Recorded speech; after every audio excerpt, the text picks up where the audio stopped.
David Padgett, and the issue is environmental injustice in dealing with the environmental justice movement. And Dr. Padgett, since we dealing with this as our final segment, let's have you to sort of, over the last 8 or 10 minutes, to sort of wrap up some of the things that you believe that our audience ought to be familiar with or ought to know concerning this movement, as well as some of the issues involved in the movement.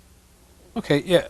As I mentioned before, the Bordeaux landfill had to deal with waste, and also the Dixon County case and the Sheila Holt family, that deals with waste again. And so waste is a problem that exists here nationally. We have a very wasteful society, and in fact, we're so wasteful that we export waste all over the world, and lead acid batteries from our automobiles end up in Southeast Asia, in India.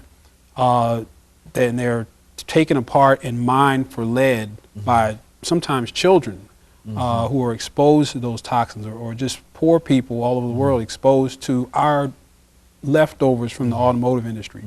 A lot of our what's called tech waste, that's a big thing now. A lot of computers and a lot of components in computers actually have lead, gold, silver, and other precious metals that are mined after we ship these products as waste overseas. After our computers become obsolete very quickly, we just send boatloads full of this material to Africa, India, poor countries where, again, poor people are engaged in a very dangerous and hazardous recycling process. And that is seen as an environmental injustice, because anytime that we have waste as a product of our activities, that's an environmental problem. And so low-income and poor people all over the world are being exposed to our toxic waste.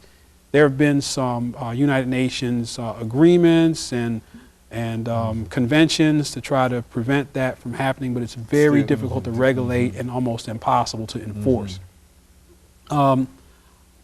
Looking at the global issues further, the issue of global warming is something that we might think of as being not a racial issue, but scientists are seeing now that those who are going to be disproportionately impacted by global warming are people of color.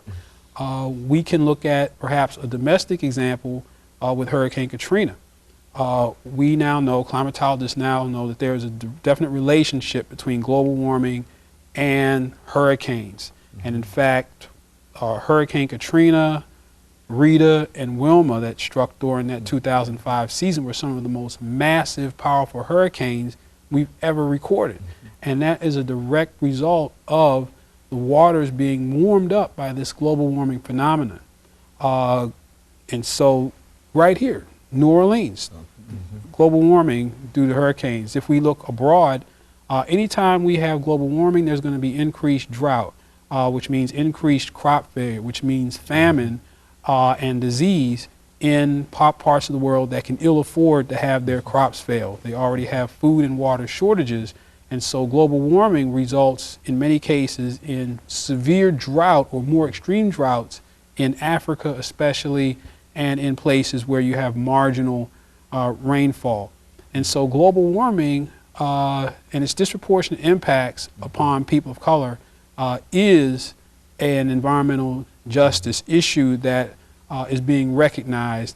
And there are actually researchers, some at Howard University, climatologists, that are working on ways to predict the advent of drought cycles so that perhaps we can act proactively to famine instead of reactively in some of these places of the world.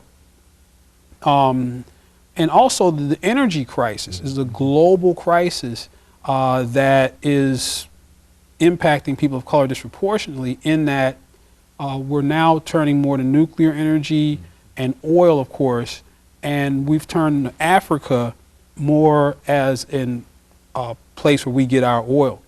And in fact, a lot of us were alarmed at the Gulf oil spill, but those types of spills occur in Nigeria all the time.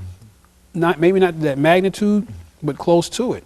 And people in Nigeria and in the Niger River Delta live right next to a lot of the pipelines and the oil refinery facilities. It's even worse than what's happening in Cancer Alley in Louisiana. But we don't even hear about it. And yet, because of our thirst for oil, collectively, we are more dependent upon Nigeria, Gabon, and other places in Africa to exploit those resources. As uranium becomes more and more valuable, as we're trying to turn away from petroleum resources, specifically because of what happened in the Gulf, and the environmental security and all the problems associated with oil, we're turning more towards uranium.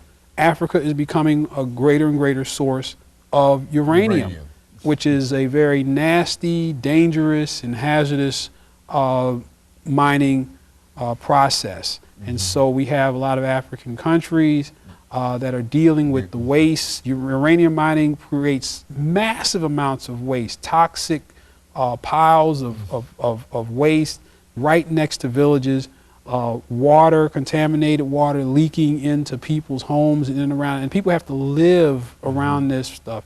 And in many cases, another variable in the environmental injustice is when people have to choose between making money and having a clean environment. So a lot of African nations are saying, well, this uranium is going to bring us some money, but then at what cost? We're going to give up our health, we're going to give up our clean environments for this uranium, and that's a very difficult place for people to be in. And in fact, one of the worst but less well-known cases of environmental injustice in Africa is the mining of something called coltan. Coltan is a mineral without which you would not have the cell phone industry or these PlayStations. Almost all of those technical tools run off of this coltan mineral.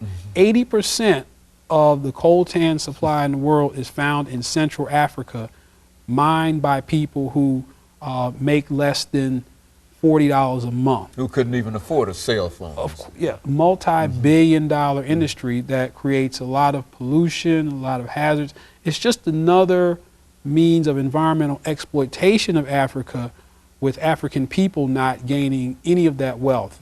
I mean, you've heard of blood diamonds. Well, you have blood diamonds, we have blood uranium. You may as well say